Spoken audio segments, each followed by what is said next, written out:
Broadcasting from the Thrive Time Show studios and the box that rocks. It is Tulsa's #1 CPA in every way. Ladies and gentlemen, it's time to take a look under your financial hood with Paul Hood. I want money, lots and lots of money.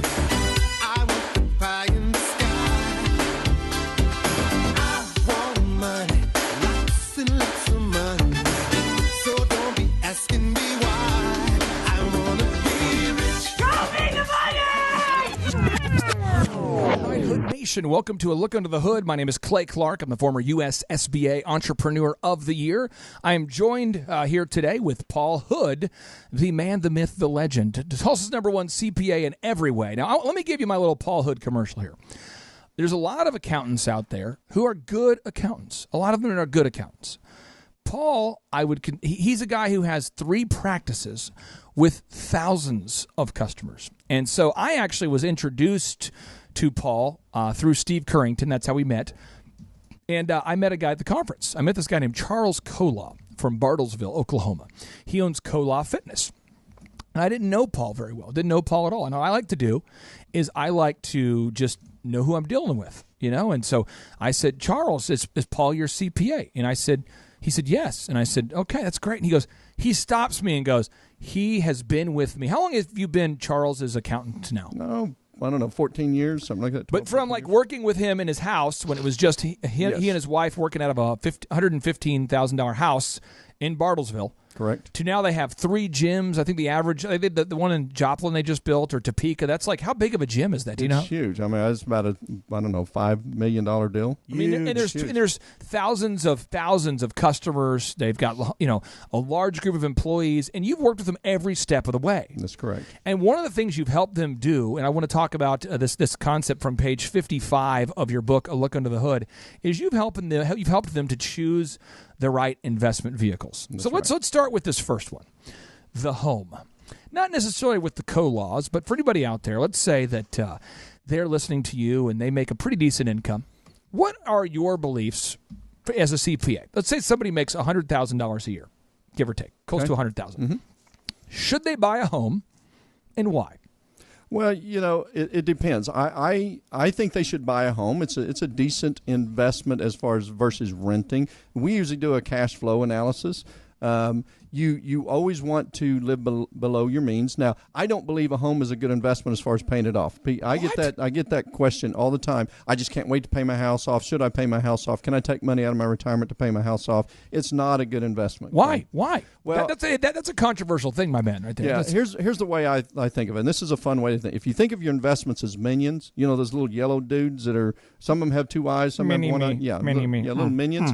And so when you have investments, the point of your investments is it's creating a secondary source of income that eventually can buy back your time. So if you have a bunch of minions that are working, they're producing. So if you go in and you slaughter a bunch of your minions to pay off a house that is a non-producing asset that you just show up to, that's really an investment for your kids, because when you die, they get it. And if it's paid off, then they get more. If it's not paid off, they get less. So you're going to slaughter your minions that are working for you to put into a house that's not working for you. So the house, you think it's a good deal to buy a house, but not a good deal to pay off your house? Correct. How much money should someone put down on a house? Well, it depends. Again, if they're working if they're prudent and they're not just going to blow their money. Let's say someone's 45 years old. Mm-hmm. They make $100,000 a year. They make $100,000 every year. I mean, they make a little raise every year, $100,000 a year. What kind of house should they be buying? Well, I teach that really, and I don't know if this is controversial. I don't care if it's controversial. Yeah, you're a controversial man. You throw caution to the wind. I believe that the Bible says, God says, test me on this in Malachi. So I believe the first minimum 10% should go to tithe. I believe the next minimum 10% should go to savings. And so then the remainder 70 to 80% they can live on. If they want to have a nicer house and not as nice a car, then great. So I work within that frame, that frame of it depends on your priorities beyond that first 20, 25, 30%. Okay, so that's going to be Paul. And when you schedule a one-on-one consultation with Paul Hood at hoodcpas.com, you'll go in depth and look at people's cash flow, and you'll help them make these decisions. That's correct. Now, the next thing, and again, when you're helping clients that are growing, you're working with clients for years, for over a decade, the same clients. Things are going to change. When should somebody look at move number 2, looking into an actively managed portfolio or a mutual fund? When should they do that? Well, immediately. Now, the difference between a mutual fund and an active managed portfolio, and these are very in-depth questions, and I'm not really giving any advice, over the radio. You got to come sit down with me. Is a mutual fund, to be successful in investing, you need time, you need diversification, you need professional management. And the deal that most people struggle with is diversification. If you don't have at least $1 million, $2 million, you can't go out and buy individual stocks and be diversified. So most people do mutual funds. The problem with mutual funds, especially retail type mutual funds that we've all seen and heard and they advertise on TV, it's kind of like buying your groceries at Quick Trip. And I love Quick Trip, so this is not a slam on Quick Trip, but as far as buying your groceries at Quick Trip, they have a limited supply, and everything's a little more expensive, but it's real convenient. And so your retail mutual funds, that's what they do. Now, we use separately, it's not really separately managed accounts, but we use very sophisticated money managers that are institutional money managers. They're more like in a trust type department that you can't just go out and buy. The average person can't invest in without going through somebody like me. They only deal with a high-level type money manager like us. Let's go with annuities. Talk to me about annuities. This vehicle. What is an annuity? Make it simple. We're simple listeners out here. I'm sure the person listening right now, you're an intelligent person. I'm just on behalf of us in the studio here with you today. We're simple people. What's an annuity? Break it down. Well, I have a love-hate relationship with annuities because I'm not a big insurance guy, but there are certain times that annuities are incredible. And so it's the reason I have a love-hate is because on one side of the fence you have the stockbrokers, the money managers. They hate mutual or annuities, and the insurance people love them. An annuity is an insurance-based product. It can be a CD type product. It can be a stock type product, mutual fund based product. And so all it is an insurance versions company of an investment. Now they have some incredible things as far as, remember, Clay, a lot of times I talk about when it comes to investing, whether it's in your business or home or whatever, we're dealing with risk. And when you're accumulating assets, what we want to do is harness risk. We want to make risk work for you.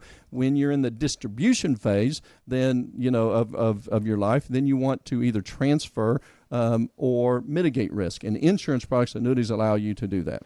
I'm going to read you the definition of annuity from Investopedia, and you tell me if you agree with this definition, okay? It says, an annuity is a financial product that pays out a fixed stream of payments to an individual, primarily used as an income stream for retirees. Is that accurate? Do you agree with that? Yes and no. See, and that's the misnomer with an annuity. An annuity is not the payout. An annuity is an insurance company's version of a program, of an investment. You can have a fixed annuity, which is like a CD. It just pays interest. Oof. You can have an indexed annuity, which is an annuity that says it's tied to some index of the stock market, and if the stock market goes up, you share in the up. If it goes down, you don't lose any money. You know what I want to do? I want to get Marshall Morris to talk about this next financial vehicle here. This is whole life insurance. Now, Marshall, the clients that you've worked with, what percentage of them do you think will eventually die? I would say approximately 100%.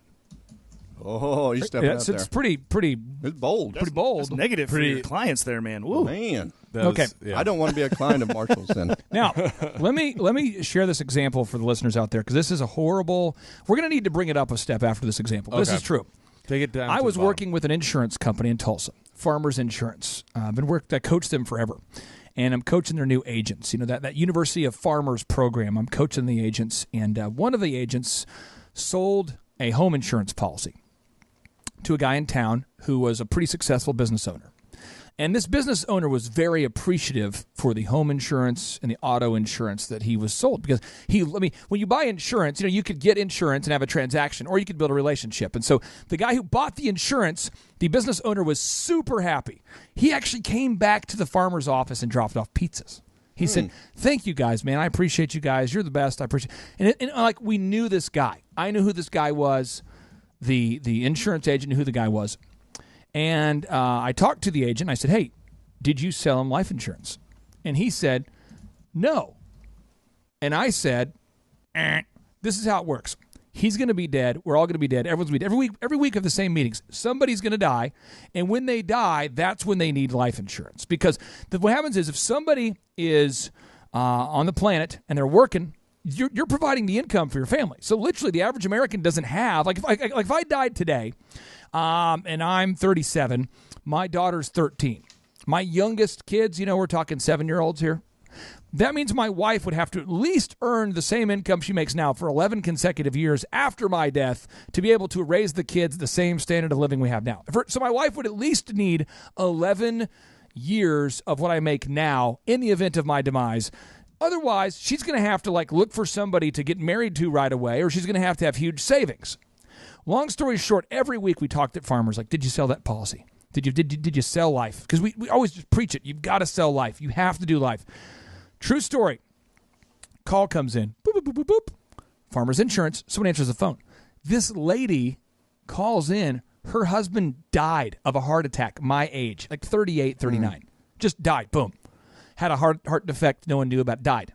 So she says, I would like to get the life insurance because I got to plan the funeral, and she's crying, and it's a terrible situation. And he had to tell her over the phone that she didn't have life insurance. And she, lost it.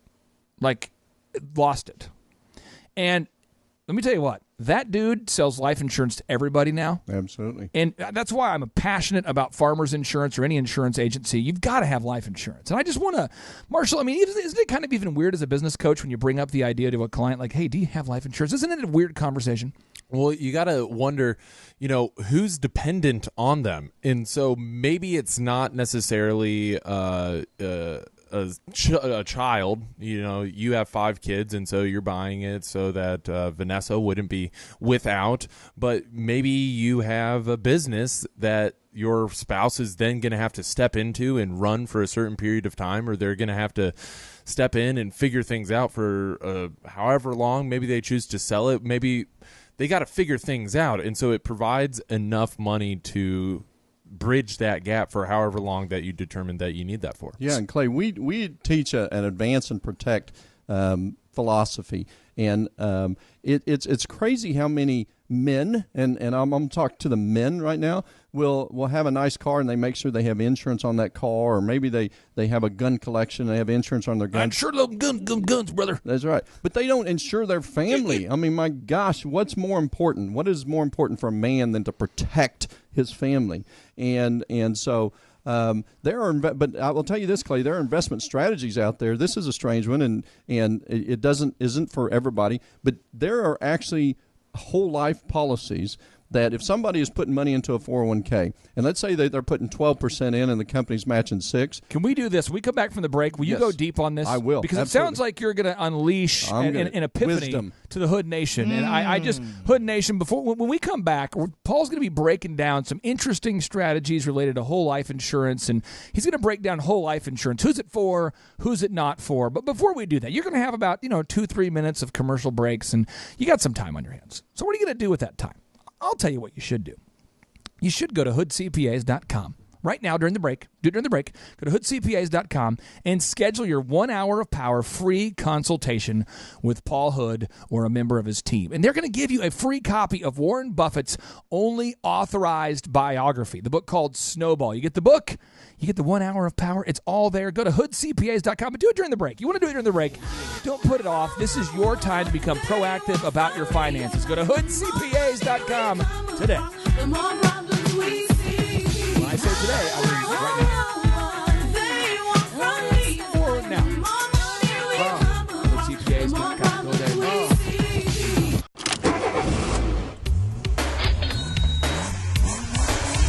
And now, broadcasting from the Thrive Time Show studios and the box that rocks, it is Tulsa's #1 CPA in every way. Ladies and gentlemen, it's time to take a look under your financial hood with Paul Hood. Money, lots of money. I want the pie in the sky. I want money, lots and lots of money. So don't be asking me why. I want to be rich. All right, right, Hood Nation, welcome back to another exciting edition of A Look Under the Hood with Paul Hood. Thank you for waking up with us. We are here to help you get into a great financial position. My name is Clay Clark. I'm the former USSBA Entrepreneur of the Year, and Paul Hood joins us on a weekly basis where he breaks down some of these difficult financial conversations. This is what I've seen. Chup, you tell me if I'm getting this wrong before Paul goes deep and really unleashes some knowledge bombs on us here. This. When you're out there talking to your buddies, do you have buddies you hang out with? Do you ever have like buddies? Hypothetically, do you get together and jam on Fridays with some buddies? It's been known to happen. Did you jam last night? Actually, we did not. Okay, but do you typically jam? Yeah, we do. And when you do jam, when you're out there hanging out with your buddies, do you typically turn to your nearest buddy and say, "Hey, dearest buddy, brethren of mine, musical brethren of mine, brethren. Hey, here's the deal. I would like to discuss whole life insurance and some of your interesting strategies that you have, and perhaps if we have time, because, dear brother, I want you to be financially successful. Could we talk about the intricacies of a Roth IRA or maybe an indexed life insurance policy? Because I hope we can cram it in, because I know we've already committed to talking about financial advisors and trusts and entities. And now that we've spent most of our night talking about proactive things, I hope we have a little bit of time left to talk really about the importance of making sure you're profitable. Well, it's funny you ask, because that actually is our band name. It's the Roth IRAs. And so, no, I'm just kidding. We absolutely do not talk about that stuff ever, because we're not there to talk about that. That's why we're there to, hang out and play music, learn, do other things. So we don't talk about I have two things. Two things for you. One is Paul's about ready to unleash a knowledge bomb.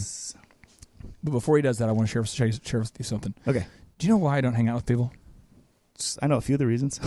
Because that's all I would talk about. That's all I would talk about. Just getting into those details. I had a great conversation with a guy on Friday for coffee, and we met, and this guy goes, I could talk to you for hours. And I'm like, same here. Because we did not talk at all about how we feel. Right. We didn't talk about sports. We didn't talk about anything that anyone would consider fun. We talked about scaling companies. And I'm like, oh, God, this conversation is so sexy. Whole life insurance. Oh, God. Mitigating risk. My family's going to be so covered when I'm dead. Oh, God, and so what we try to do on this show is once a week, come into your home, into your car. Right. And we like to talk about the things you need to know that unless you're a sick freak like me, you probably don't think about these things all the time. And I'll tell you a guy who's a little bit less of a sick freak, but still a sick freak. This is Paul Hood. Paul Hood is obsessed with helping his clients get into a great financial situation. So, Paul, talk to us about some of the things that no one else would talk about. No one else is talking about these things, but we need to talk about it. Talk about whole life. And you were talking about, you said there's an interesting strategy related to whole life. Give us the knowledge bombs. Yeah, the thing that I find, the reason these things don't get talked about is because most financial advisors or CPAs or whoever are really, they work for a company, and so they're not independent. I don't care what financial product is brought to the table. If what I care about is how does it affect my client and what's the benefit. So one of the things that we have seen and look at is, let's say we have a married couple in their 30s, and they've got some insurance needs, but they also need to save for retirement. And maybe the husband is working and he's putting 12% or so in a 401k. The company's matching 6%. We can run an analysis on what's called a second to die whole life policy and take that 6% that they're extra that they're putting in their 401k, they're not getting matched, put it into the whole life policy. If they die, then their kids are taken care of. Yay. If they don't die, then on the back end of that whole life policy, you can actually pull money out of those things, income tax free in the form of quote unquote loans, and it actually outperforms that 6% in the 401k. So I don't like to lose. I don't lose, and I don't like for win-lose type scenarios. I like win-win scenarios, and so a lot of times you can do that, but you have to actually plan. You have to think outside the box. You can't go to a cookie-cutter planner that everybody gets the same thing. So it starts with an analysis of their needs, and then you look outside the box. I'm going to give some notable quotables to the listeners out there from a book that I love that no one else is going to like, but if you do read it, it'll help you. Okay. No one's going to like this. Corey, you would like this book. This book is good for you. You have to get the audio book, though, because when you listen to it, it's soul-sucking, but once you embrace the truth of it, it's great. So Robert Greene writes, this is quote number one from Robert Greene's book, Mastery. He's telling you how he studied like Paul Graham, and how in the world did Paul Graham build Airbnb, Dropbox, and Reddit? How does Da Vinci do what he does? How do these greats become great? And he says, no one is really going to help you or give you direction. In fact, the odds are against you. People around you, constantly under the pull of their emotions, change their ideas by the day or by the hour, depending upon their mood. You must never assume that what people say or do in a particular moment is a statement of their permanent desires. So you're talking to a financial planner, and everybody out there has done this. I guarantee I've done it. You've done it. I remember talking to a guy, and this is what he says in my living room. He's so funny. This guy says, now what you want to do is you want to put the money into this over here, because this right here, this is massive. This is massive growth. This is huge. Yeah, this right here is what I would call aggressive growth. And he's doing these surveys. What do you prefer? A lot of risk, middle risk? What risk do you want? And I try. This is how I do it, guys. I put $5,500 into a Roth IRA every year. Just max it out. Every year. And why? Because it works. I don't really look at the stocks going up or down. I just bet on the American economy overall, and then it goes up on average. And I buy houses if they're undervalued, and I'm not going to overthink it. But what I'm saying is, I asked this guy. I said, so how much commission do you make? Say that I buy this. Well, no, dude, I've known you since ORU. I would not do a product that I would not do myself. Now, if I teach a client a search engine optimization strategy, I show it on my own websites. I show this is what I'm doing for my own company, man. I'll show you, like, if I endorsed for you as a business owner to do the group interview process, I would say, why don't you come to my group interview and watch me do it? If I endorse for you call recording, I'll say, come to my office and look at my call recording. This guy says, well, I do make it's front loaded. It's front loaded. I said, so let me get this. If I buy this product, how much money are you getting? Well, I couldn't really know. I don't find out. This guy would make like $8-9 grand right up front for a product that he didn't even believe in, but he refused to tell me how much commission he would make. Mm-hmm. So sketchy. And I would just like to ask you, Paul, what is your, because I've seen you do this with not a bunch of clients, because I don't get into it's kind of a client confidentiality thing, but there's a couple of your clients who've come to me after the fact. I just think of like the Delricks, or I think of certain folks who've full package media, no, if it was a Tip Top Canine folks, and they've talked about some of the things you've helped them set up that are very helpful for them. Why do you not have the same approach of so many other financial advisors? Because I feel like every financial advisor I've ever met is really pushing a lot of products where they make crazy commissions. I mean, or maybe what are some of the products we should be leery of if we're listening and we're going, hey, I've been pitched this by a financial guy and it seems a little too good to be true. What are some of the products we need to be careful of? Well, what you really have to be careful of is the kind of the traveling person. And what we do typically is there's different in the financial industry. There's really two ways to get paid. One is a commission-based pay, and then one is a fee-based. And I favor a fee-based because if people that get commission-based type, they're not really planners. They're more asset gatherers, and then they just on to the next one and on to the next one. A fee-based scenario would be if your investments, let's say you pay 1%. If your investments go up, the manager makes more money. If the investments go down, they take a cut in pay. So they have a vested interest in you. And when somebody puts you in a front-loaded mutual fund. And what kind of strategy was that where their commissions go down if your income goes down? That is a fee-based scenario. So fee-based is what you'd recommend? Yes. Fee-based is okay, you're getting paid for, if it's usually a percentage like 1%, 1.5%. If the investments go up, the manager makes more money. If the investments go down, they take a cut in pay. And I like that because now here's the deal. When the investments are down, is when that money manager is really making his money. So don't complain that you're paying a fee and your investments are down, because without that fee, if it's a good money manager, then your investments would be down even more. You don't go to the doctor when you're well, you go to the doctor when you're sick. And so, but when somebody puts you in a mutual fund, it's a front end loaded. One, there's hidden expenses in there, but they get a big commission up front. And I just don't think it's right. Robert Greene chimes in again with financial advice here from the book Mastery. He says this. He's talking about the average American. He's talking about how he's interviewed a lot of people, talked to thousands of people. And Robert Greene, just so you know, this guy, his book is quoted by Phil Jackson, the coach of the Chicago Bulls, the coach of the Lakers back in the day. It could be found on the bookshelves of a lot of top executives. 48 Laws of Power, Mastery. His book it's regarded as one of like the top books in the world for people that are running companies, because you need to know the kind of jackassery that people are the games people are trying to play to get the power. And so Robert Greene writes, he says, this passive, ironic attitude is not cool or romantic, but pathetic and destructive. So he's talking about the average American now has a view that's kind of passive, kind of ironic. Oh, that's ironic. Oh, it's passive. Oh, that's cool. We're cool. And he says it's not cool though. Like this passive view of life of just like it's cool. Don't worry about it. No worries. People that constantly no worries.